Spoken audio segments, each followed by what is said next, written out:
তো ভিউয়ার্স, এখানে দেখতে পাচ্ছেন আমি কয়েকটা আলু সিদ্ধ করে খোসা ছাড়িয়ে রেখেছি। এবার এটাকে টুকরো করে নিচ্ছি, স্কোয়ার সাইজ করে, ছোট ছোট করে। এভাবে আলু ভাজাটা সাধারণত আমরা খাই না, ছোলা সহ আলু যেটা ভাজি হয় সেটাই কিন্তু খাই। এভাবে একদিন করে দেখবেন, অসম্ভব টেস্টি হয়। তো এবার এগুলো এখন ভেজে নেব। তার জন্য কড়াইটা বসিয়ে দিয়েছি। তো কড়াইটা গরম হয়ে যাওয়ার পর তেল দিয়ে দিলাম, সয়াবিন তেল। এবার পেঁয়াজ এবং কাঁচা লঙ্কা কুচি দিয়ে দিচ্ছি। একটা মিডিয়াম সাইজের পেঁয়াজ আমি টুকরো করে রেখেছি, আর 3টে কাঁচা লঙ্কা হালকা একটু ফ্রাই করে নিচ্ছি।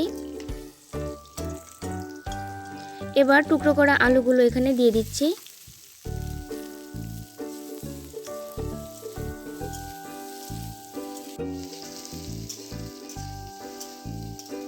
পাঁচ থেকে 6 মিনিটের মতো এটাকে ফ্রাই করে নিতে হবে, লাল করে ভেজে নেব। এবার আমি দিয়ে দিচ্ছি লবণ স্বাদ মতো, আর অল্প খানিকটা হলুদ গুঁড়ো দিয়ে দিব কালারের জন্য। ব্যাস, আমি আর কোনো মশলা এখানে অ্যাড করব না। এবার এটাকে ভেজে নেব। যখন ব্রাউন কালার হয়ে যাবে তখনই বুঝতে হবে যে আলুটা ভাজা হয়ে গেছে।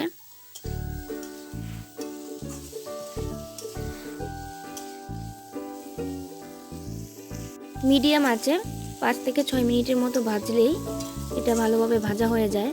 এটা রুটি বা ভাতের সঙ্গে পরিবেশন করতে পারেন। রুটি ভাত দুটোর সাথেই অসাধারণ লাগে খেতে। একদিন ট্রাই করে দেখবেন, ট্রাই না করলে বুঝতে পারবেন না যে কতটুকু টেস্টি হয়।